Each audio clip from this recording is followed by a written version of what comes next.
I am losing my memories, and there is nothing I can do to stop it. What would you do if the life you built slowly began to disappear while you were still living it? My name is Thomas Reed. I'm 68 years old, and lately, I've been watching pieces of myself fade away while I'm still here to feel it.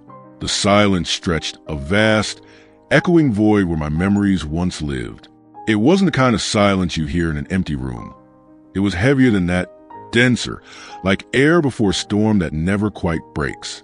I feared disappearing, becoming nothing more than a whisper carried by time, a fading outline where a man used to stand. Can you imagine waking up and realizing the faces you love most are starting to blur, as if someone gently smeared the edges of your world? That the voices that shaped your life are fading into distant echoes, familiar yet unreachable, like music playing in another house down the street? There was a time when every memory had its place, neatly cataloged, ready to be opened and revisited. Now it feels as though the lights are dimming in those corridors, leaving whole sections in shadow.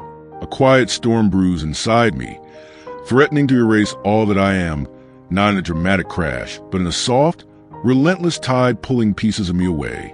And maybe that's why telling this story matters more than I ever imagined. Because when memories begin to fade, being heard becomes its own way of staying present. If stories like this speak to you, you can stay with me by subscribing. It means more than you know. It began subtly. A misplaced key resting somewhere it didn't belong, a forgotten name hovering just beyond reach, small cracks in the foundation of my being that I pretended not to notice. I told myself it was normal, that everyone forgets things sometimes. But deep down, beneath the excuses and the laughter I used to brush it off, I felt a shift. Then came the diagnosis. Spoken gently in a calm office with diplomas on the wall and sympathy in the doctor's eyes, but landing like a sentence. Alzheimer's. Early stage, they said, as if that softened the blow, but the signs were already whispering louder than I wanted to hear, threading themselves through my days like fine cracks in glass. My greatest fear wasn't death. Death, at least, is an ending you can name. What terrified me was the slow loss of myself, the erosion of identity, memory by memory, until even my own reflection might feel unfamiliar. Before we go further, if stories about resilience, memory, and the fragile strength of the human spirit touch you, consider subscribing. It helps these voices keep being heard. Helps stories like mine linger a little longer in a world that forgets so easily. Before the fog rolled in, my life was made of simple joys that once felt ordinary and now feel priceless.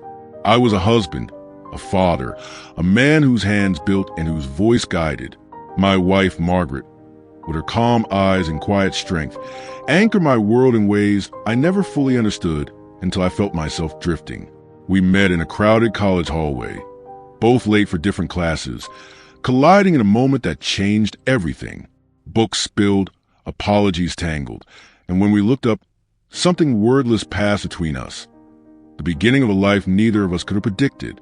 Our children, Lily and Daniel, became the brightest chapters of my life, the living proof that love can take shape and walk beside you. Back then, my future stretched wide and clear. I never imagined I would one day be fighting to hold on to the very memories that built it. Lily had a curious mind and a laugh that could light up a room before she even stepped fully inside it. As a child, she asked endless questions about the world. Why the sky changed colors at sunset, why people cried at movies, why history mattered if it had already happened. Daniel was different, quieter, thoughtful in a way that made you feel seen when he looked at you. He was always the one bringing calm when emotions ran high, the steady current beneath the surface of our family's energy. My identity was woven into their lives, stitched into birthday candles glowing in darkened kitchens, bedtime stories read in soft lamplight, and long talks at the kitchen table long after dishes had gone cold. I was a history professor, a storyteller by trade, and my memory wasn't just part of me. It was my profession, my pride, the foundation of how I moved through the world. Dates, names, revolutions. They lived inside me like trusted friends I could call upon at any moment. I carried centuries in my mind as easily as grocery lists. I remembered the first time Margaret told me she loved me, the way her voice trembled with vulnerability she tried to hide. I remembered the exact shade of Lily's eyes when she was born, a deep, searching blue that seemed too wise for a newborn. I remembered the weight of Daniel's tiny hand wrapped around my finger, his grip surprisingly strong, as if he were already anchoring me to the future. My voice carried confidence, warmth, certainty. It was the voice of a man who knew who he was and where he stood in the world. The first cracks were easy to ignore, so small they seemed harmless. A colleague's name slipping away mid-sentence during a lecture. An appointment forgotten, scribbled in my planner, but somehow lost between intention and action. Margaret would look at me with quiet concern, her eyes studying my face a moment longer than usual. "Are you feeling okay?" she'd ask gently, never accusing, always careful. I'd laugh it off. "Just getting older," I'd say, waving away like a harmless inconvenience. But the joke felt thin, brittle, like glass stretched too far. Then came real confusion. Standing in a room with no idea why I was there, the purpose dissolving the moment I tried to grasp it. Words that once lined up obediently now hid from me, leaving awkward pauses where certainty used to be. The world, once sharp and clear, started to soften at the edges, like a photograph left too long in the sun. I saw the worry grow in my family's eyes, even when they tried to hide it behind reassuring smiles and quick changes of subject. And beneath their worry, I felt something colder growing inside me. The quiet understanding that this was not just aging. This was the beginning of a slow, invisible departure. The fear wasn't just about losing memories. It was about losing me. About waking up one day inside a life I no longer recognized, surrounded by people I loved but could not place within the story of my own existence. It was a terror of becoming a stranger in my own home, a visitor in the rooms where my life had unfolded. That thought followed me like a shadow I could never quite step away from. One evening, alone in my study, surrounded by shelves of books I once knew by heart, the silence felt different, heavier. The titles lining the walls have been companions for decades. History, philosophy, poetry, voices from the past I had carried inside my mind for years. Now I ran my fingers along their spines and felt a quiet panic rising. What happens when even these familiar names become meaningless shapes on a shelf? When knowledge, once effortless, turns foreign, that was when the idea took root. If my mind was slowly letting go, maybe my voice could hold on. Maybe I could leave something behind. Not for the world, not for history, but for myself and for those who love me.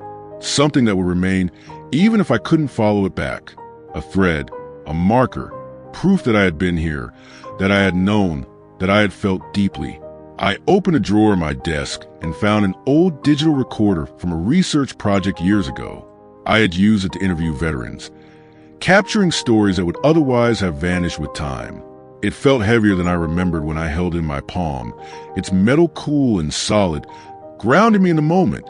Back then, it had preserved other people's memories. Now it would try to preserve mine. This wouldn't be about lectures or archives. It would be a lifeline. I would record my voice, my thoughts, my memories, a trail of breadcrumbs with a fog I knew was coming. Something I could follow back to myself.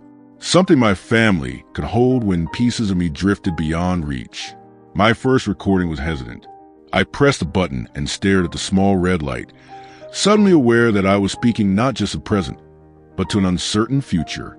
"This is Thomas Reed," I said, my voice unsteady in a way I wasn't used to hearing. "It's October 12th, 2023. I am 68 years old. I am married to Margaret. I have 2 children, Lily and Daniel." Saying their names out loud felt like holding them close, like anchoring them in the air between me and the machine. I described Margaret's laughter in the kitchen when she burned toast, but pretended she meant to. I spoke about Lily's painting scattered across her apartment floor, colors bleeding into one another with fearless confidence. I talked about Daniel's quiet strength, the way he listened more than he spoke, always measuring his words with care. I recorded the smell of old books, the comfort of autumn air drifting through open windows, the sound of wind moving through leaves outside my study. I wanted to capture not just facts, but textures, the emotional fingerprint of a life.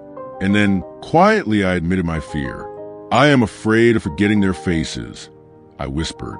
"I am afraid of losing the stories we built together.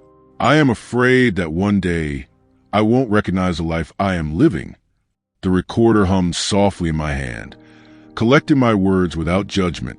For the first time since the diagnosis, I felt like I was doing something, not to stop the disease, but to leave a trail of myself behind.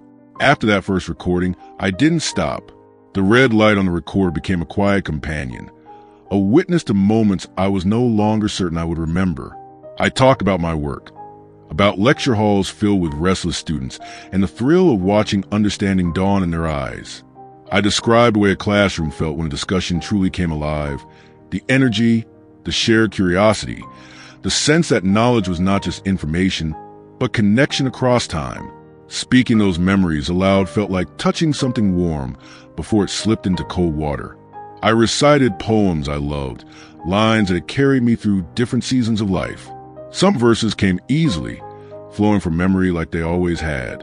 Others stumbled halfway through, words missing, rhythms broken. Each time that happened, I felt a quiet jolt of panic, as if I had stepped down expecting solid ground and found empty air instead. Still, I kept speaking. Every word felt like an anchor thrown into rough waters, a small act of resistance against the current pulling at my mind. I hoped these recordings would preserve a fragment of who I was. Not perfectly, not completely, but enough. Enough for Margaret to hear my voice on days when I might not be fully there. Enough for Lily and Daniel to know that their father had fought, in his own quiet way, to leave something behind. Enough for me, perhaps, to one day hear myself and feel a flicker of recognition. But the disease moved forward, patient and relentless, unconcerned with my small acts of defiance. Confusion deepened in ways that were harder to hide. Words slipped away more often, hovering just out of reach like birds startled into flight. I would begin a sentence with confidence and end it searching for a word that refused to come, leaving silence where certainty used to be. Faces, too, began to blur at the edges. Not always, not constantly, but enough to make me question my own mind. I would look at old photographs and feel a delay, a pause where recognition should have been instant. It was like watching my own life through slightly fogged glass. Shapes familiar, but details softened beyond clarity. One afternoon, the moment I had secretly feared arrived without warning. Margaret was standing in the doorway of the kitchen, sunlight catching the silver in her hair. She smiled at me, that same gentle smile that had steadied me for decades. And for a terrifying second, her name disappeared. I knew her. Every part of me knew her. I loved her with a depth carved over years of shared mornings and quiet nights. But the word, the simple, beautiful word that belonged to her, would not come. My mind scrambled, searching, grasping, and found only emptiness where certainty had always lived. Panic filled the silence between us, thick and suffocating. I tried to hide it, to mask the hesitation with a cough, a distracted glance. But Margaret saw. Of course she saw. She crossed the room slowly, as if approaching a frightened animal, and took my hands in hers. "It's okay," she said softly, her voice steady even as her eyes shone with unshed tears. But I knew, in that moment, that something had shifted in a way that could not be undone. The fog was no longer somewhere in the distance. It had reached the edges of us. My family tried to stay strong, but strength has a sound when you live close enough to hear it crack. I saw the heartbreak in their eyes, even when they smiled, even when they spoke to me with patience and warmth, as if careful tone alone could hold the world together. Margaret became quieter, not withdrawn, but watchful, as though she were constantly measuring how far the tide had come in without letting me see her fear. She would often find me standing in front of photographs, my fingers resting on the frame, searching for recognition that hovered just beyond reach. I would study the faces, trying to summon the stories attached to them, waiting for a rush of memory that sometimes came and sometimes didn't. When it didn't, the silence inside my mind felt louder than any noise in the room. Margaret would sit beside me then, close enough that our shoulders touched.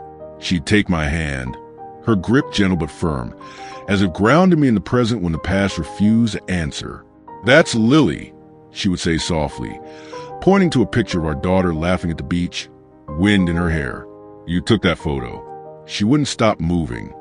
Sometimes a memory would flicker back, not the full scene, but a sensation, a feeling of sun and sand and joy. Other times, there was nothing, just the ache of knowing I should remember and couldn't. Lily and Daniel adjusted in their own ways. Lily filled the house with more stories, more laughter, as if volume alone could push back the quiet spaces forming inside me. Daniel became even steadier, his presence calm and patient, stepping in to help before I had to ask. They never showed frustration in front of me, but I saw the exhaustion in their eyes when they thought I wasn't looking, the slow grief of losing someone who was still standing right in front of them. The recordings became more frequent, almost compulsive. I described my day in detail.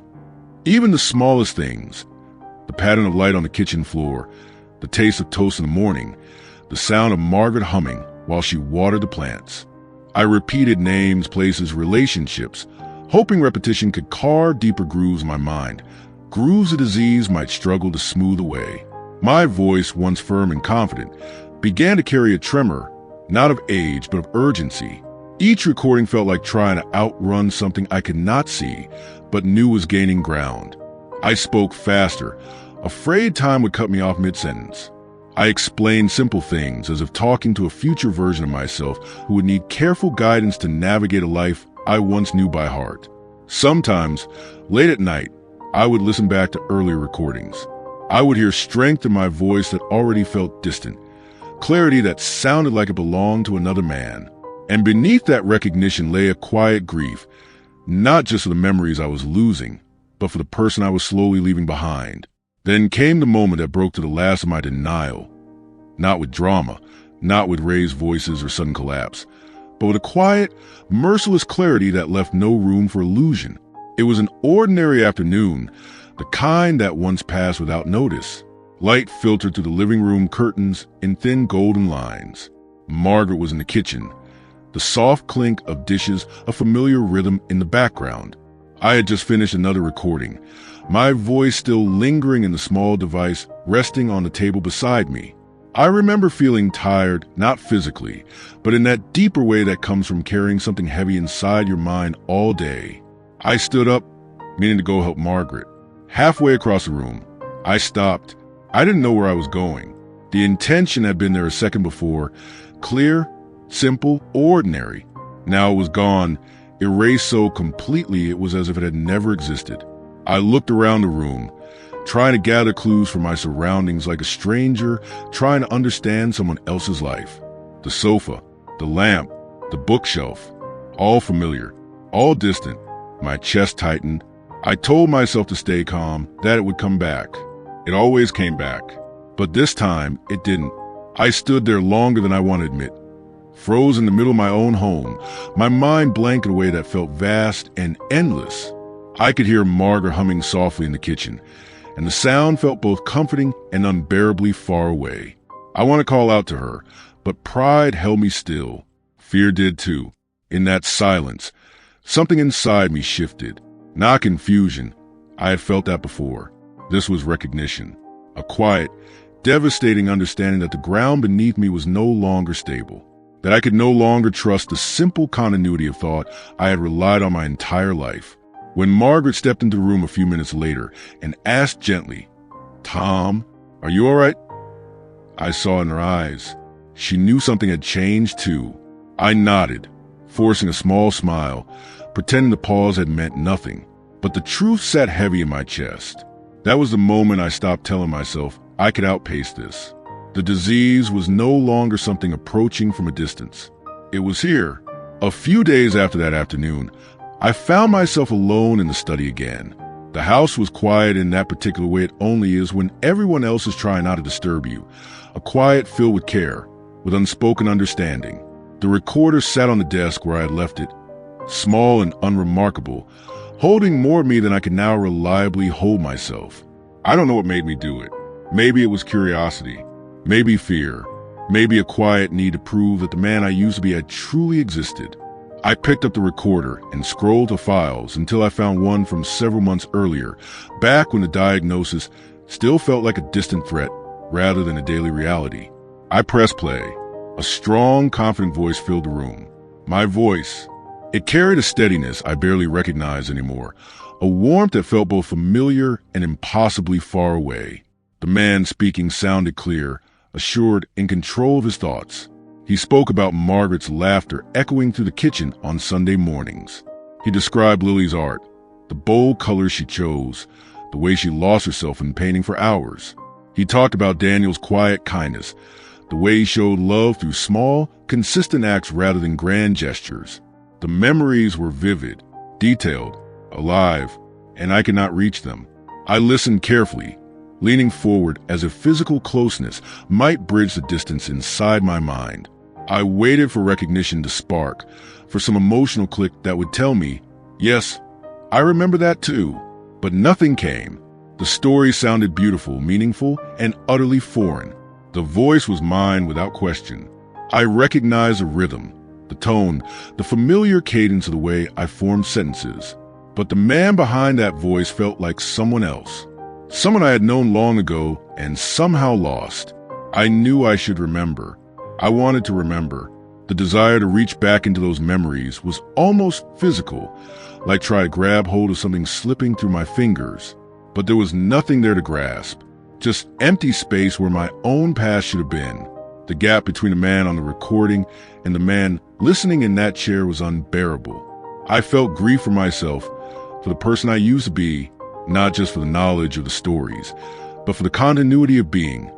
The sense that the person I had been yesterday naturally flowed into the person I was today. That thread felt frayed, stretched thin across a widening distance. By the time the recording ended, the room felt smaller, quieter. The silence that followed was heavier than before, because now it carried proof. Proof that forgetting was no longer a possibility.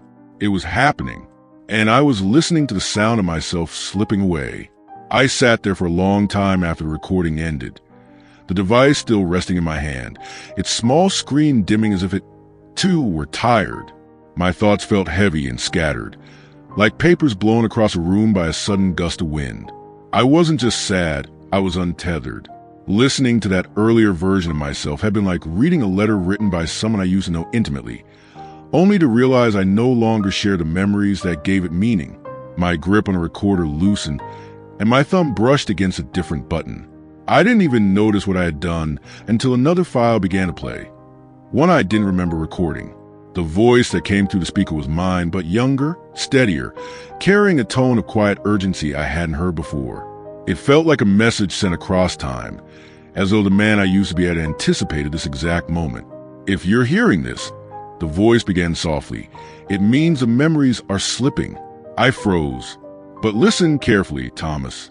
Even if you don't remember making this, I need you to hear it. You are more than your memories. You are not just a collection of facts and stories. You are the love you gave. You are in Margaret's strength when she faces hard days. You are in Lily's creativity, in the courage she shows when she paints what she feels. You are in Daniel's compassion, in the way he quietly takes care of the people around him. Each sentence felt like a hand reaching through the fog. Even if you forget their faces for a moment, even if names disappear and stories fade, they won't forget you. Your life lives in them. Every kindness, every lesson, every moment you were there, it all became part of who they are. That doesn't vanish when memory does. My throat tightened as I listened. I didn't remember recording these words, but I recognized the intention behind them. The careful thought, the love threaded through every sentence. The man who had spoken them had known exactly what I would need when I reached this point. You are still here, the voice continued, even if your mind feels uncertain. Your heart still knows how to love, and that love is real. It is enough. The message ended, leaving only the soft hum of the room and the sound of my own breathing. Tears came, slow and quiet, not from despair this time, but from a deep, unexpected understanding. Maybe my story wasn't only in my mind. Maybe it was also in the lives I had touched, in the people who carried pieces of me forward even when I could no longer hold those pieces myself. For the first time since the diagnosis, the fear inside me shifted.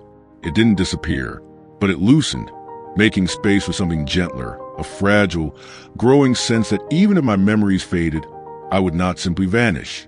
After hearing that message, something inside me settled in a way I hadn't felt in months. The fear was still there, like a low hum beneath everything, but it no longer consumed every thought.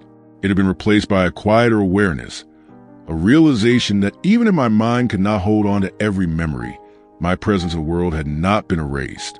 I began to see my reflection differently. When I looked in the mirror, I no longer searched for the man I used to be.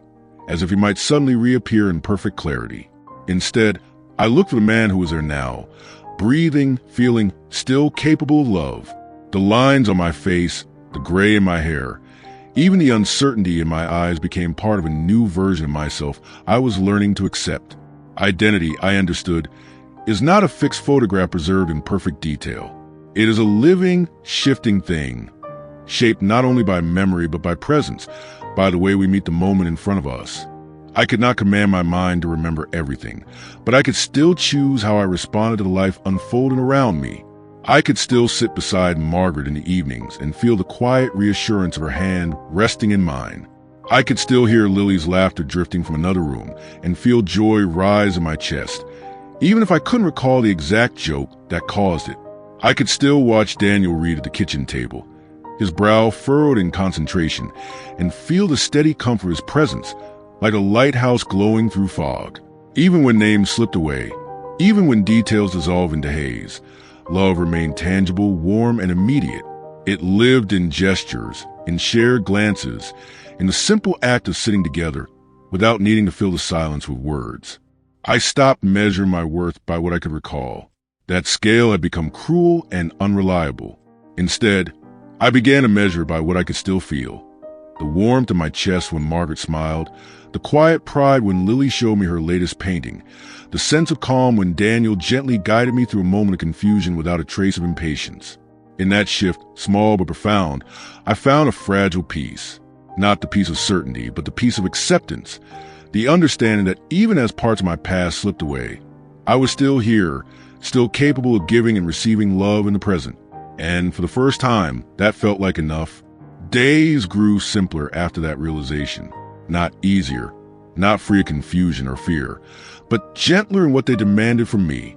I stopped wrestling every lapse as though it were a battle I had to win. The constant effort to prove to myself that I still remembered, still functioned, still matched the man I'd been.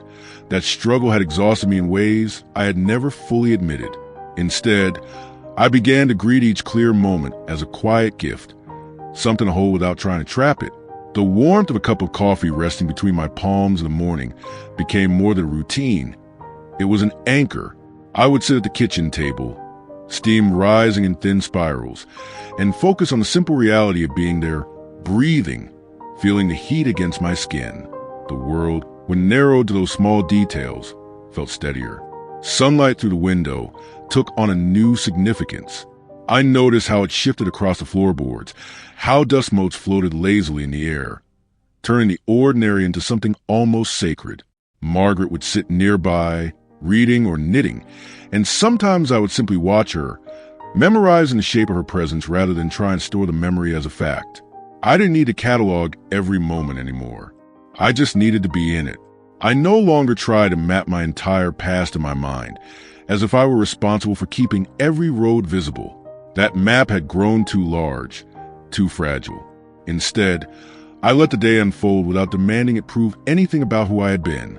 When confusion arrived, when a thought dissolved halfway through or a task suddenly felt unfamiliar, I breathed through it. I reminded myself that frustration would not bring clarity back any faster. When clarity did appear, I held it gently, without fear of losing it. I stopped gripping at memories with desperate intensity, because that tight hold only made their absence more painful when they slipped away. There was a strange freedom in lowering the expectations I had placed on myself for so long. I did not need to be the man who remembered everything.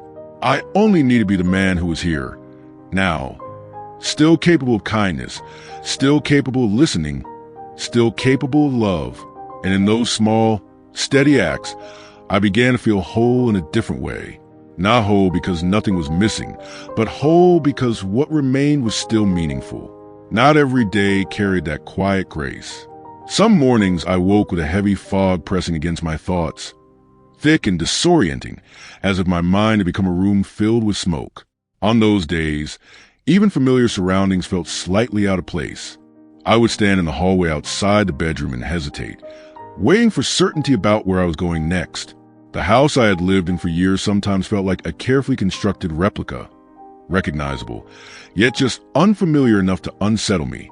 Frustration still flared, sharp and sudden, especially when words hid from me at the worst moments. I would reach for a simple term, the name of an object, a place, a person, and find only emptiness where it should have been. The silence that followed felt louder than any noise, and shame would creep in before I could stop it. I had spent my life speaking with confidence, guiding others through complex ideas. Now I stumbled over the simplest sentences. I saw the concern flicker in Margaret's eyes when I struggled, and guilt would wash over me for the weight she carried beside me. She tried so hard to make everything feel normal, to move through our days with patience and warmth. But I knew this was not the life she had imagined for us. Still, she never let frustration reach her voice. When I faltered, she stepped in quietly, filling gaps without drawing attention to them, protecting my dignity with a grace I didn't know how to thank her for. Lily's visits became softer, more intentional. She spoke slowly, not because she thought I couldn't understand, but because she wanted to make sure I never felt rushed. She would sit close, sometimes resting her head on my shoulder like she had when she was a child, as if reminding both of us that some forms of connection did not depend on memory. Even when I couldn't follow every detail of her stories, I could feel her presence, warm and vibrant, like sunlight on my skin. Daniel took on a quiet role as guide. He never corrected me abruptly or pointed out mistakes. Instead, he would gently steer conversations back on track, offering context without making it obvious. When confusion clouded my face, he would meet my eyes with calm reassurance, his voice steady and low. "It's okay, Dad," he would say. "We've got time." And in that simple sentence, I felt safe. Even in the hardest moments, something steady endured. When Margaret placed her hand on my shoulder, my body recognized comfort before my mind could fully process it. When Lily hugged me, I felt the warmth of her embrace even if her name hovered just out of reach. When Daniel spoke, the tone of his voice settled me like a familiar melody I couldn't quite hum but still recognized. Love did not vanish with memory. It flowed through gestures, through tone, through touch. It became a language deeper than recollection, one that did not rely on dates or stories or perfect recall. And on the days when my mind felt like shifting sand, that language held me in place. I began to understand that memory is only one thread in the fabric of a life. Important, yes, precious, irreplaceable, but not the only strand holding everything together. For a long time, I believed that who I was existed mainly in what I could recall, the dates I remembered, the stories I could retell, the knowledge I carried in my mind. As those pieces began to loosen and fall away, I felt as though the entire tapestry of my identity was unraveling. But slowly, gently, I started to see something else. There is also habit, the quiet routine shaped over decades. There is instinct, the way my hand still reaches for Margaret's without thought, the way my body turns toward the sound of Lily's laughter, the way calm settles in me when Daniel speaks. And there's emotion, the deep currents of love, tenderness, and connection that do not require words or timelines to exist. These are imprints left by years of shared experiences, carved not only into memory, but into the very rhythms of being. Even when I could not recall specific stories, my body remembered the feeling of safety beside Margaret. My heart responded to Lily's excitement with a familiar warmth. My breath slowed when Daniel sat quietly near me, his presence steady and grounding. These responses came without effort, rising from a place deeper than conscious thought. I didn't have to search for them. They were simply there, woven into me in ways a disease could not easily reach. And that realization changed something fundamental. Perhaps identity is not solely stored in the mind. Perhaps it also lives in the heart, in the patterns of connection built over a lifetime, in the countless small moments of care, laughter, comfort, and shared silence that shape who we are in ways too deep for forgetting to fully erase. That understanding did not erase the grief of losing memories. I still felt the ache of absence, the frustration of blank spaces where rich stories once lived. But it gave me something to hold on to when the past slipped away. It reminded me that I was still here, still woven into the lives of the people I loved, even if I could not trace every thread that connected us. And maybe that was enough. My recordings changed after that shift. In the beginning, they had been careful archives, almost like personal history lessons I was trying to give my future self. I filled them with dates, events, names I feared losing, as if accuracy alone could hold my identity in place. I spoke like a professor preserving information, determined that if I could just record enough detail, something essential would survive intact. But over time, the tone of my voice softened. The urgency that once pushed me to capture every fact slowly gave way to something quieter, more honest. I began to realize that the recorder did not need to be a museum of my past. It could be a window into my present. So I spoke less about who I had been and more about what I felt. I talked about the warmth of Margaret's patience, about the way she still looked at me with the same steady love, even on days when I struggled to follow a simple conversation. I recorded the pride I felt watching Lily chase her creativity without fear, pouring emotion into colors I could not always name, but still found beautiful. I spoke about Daniel's strength, not loud or dramatic, but constant, like a hand resting on my back to steady me when the ground felt uneven. I described simple moments with care. The feel of sunlight on my face during afternoon walks, the sound of wind moving through the trees, leaves brushing against one another like whispered conversations, the comfort of familiar music playing softly in the background while Margaret moved around the house. These were not grand memories. They were small, living experiences, and I wanted them to be heard while they were still clear. Sometimes I allowed pauses in my recordings, long stretches where I simply breathed, letting silence carry what words could not. I realized that presence itself had meaning. The sound of my breathing, steady and real, was proof that I was still here, still part of the world unfolding around me. I no longer recorded to preserve facts. I recorded to preserve presence, to leave behind not just information, but emotion, proof that even in uncertainty, I was still capable of feeling deeply, of loving fully. Even if one day I can no longer understand the words I had spoken, I hope the tone, the warmth, the quiet sincerity in my voice would still carry something true. I do not know how much time remains before the fog thickens further, before more pieces of my world drift quietly beyond reach. That uncertainty once terrified me. It sat in my chest like a stone, heavy and cold, making every forgotten word feel like a warning of what was still to come. I used to measure my days by what I had lost, counting each lapse as evidence that I was slipping away. Now, the uncertainty humbles me instead. It reminds me that every day, even the confusing ones, is still a day I get to live. Each morning feels both fragile and precious, like light balance on the edge of evening, beautiful not because it lasts, but because it exists at all. I find myself noticing things I once rushed past. The softness of Margaret's voice when she calls my name, the way Lily tilts her head when she's listening closely, the quiet strength in Daniel's posture when he stands beside me. I no longer measure my life by how clearly I can remember it. Instead, I measure it by how gently I can live it, by the patience I try to show when confusion rises like sudden fog in my thoughts, by the way I choose to respond with calm instead of anger when something simple becomes difficult, by the warmth I offer when my family needs reassurance just as much as I do, even if I can't always find the right words. There is a different kind of courage in this stage of life, not the courage of achievement or ambition, but the courage of presence, the courage to sit in uncertainty without letting it harden into bitterness, the courage to accept help without feeling diminished, the courage to keep loving openly, even when memory falters. I have come to see that a life is not erased when memories fade. It continues in the people we have shaped, in the habits of kindness we have passed on, in the quiet lessons we have lived more than spoken. The love I poured into my family did not vanish when my recall began to blur. It settled into them, into the way they care for others, into the patience they show, into the strength they carry forward.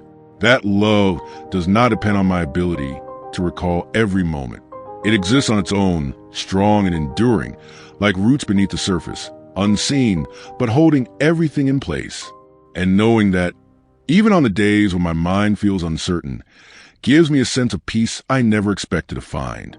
So if you ever find yourself afraid of forgetting or afraid of watching someone you love drift into uncertainty, I hope my story leaves you with something gentle to hold on to. We are more than the stories our minds can replay on command. We are more than dates, names, and perfectly preserved memories. Those things matter. Yes, they are treasures, but they're not the only proof that we have lived, that we have loved, that we have mattered. You are the kindness you have given when no one was watching, You are the comfort you offered in quiet moments of someone else's fear. You are the laughter you shared at kitchen tables, in car rides, in the small spaces where life truly unfolds. Those things leave marks that do not disappear when memory does. They settle into people around you, into the way they speak, the way they care, the way they face the world. Long after specific stories fade, the feeling of being loved remains, and that feeling shapes lives in ways no disease can fully erase. I don't know what tomorrow will take from me. There may come a day when even these reflections feel distant, when words no longer line up the way they do now. But I take comfort in knowing that the love I have given does not depend on my ability to remember giving it. It lives on in Margaret's steady strength, in Lily's fearless creativity, in Daniel's quiet compassion. And in that way, even as parts of me grow uncertain, something essential remains. So if you ever find yourself afraid of forgetting or afraid of watching someone you love drift into uncertainty, remember this. We are more than the stories our minds can replay. The love we give settles into others in ways memory can't erase. It becomes part of who they are, even when we can no longer remember giving it. If this story stayed with you, I invite you to share your thoughts below and subscribe to Emotional Life Tales. Voices after 50, so more voices like mine can continue to be heard. But before you go, I want to leave you with this. If the person you love forgot who you were, would you still stay and love them the same way?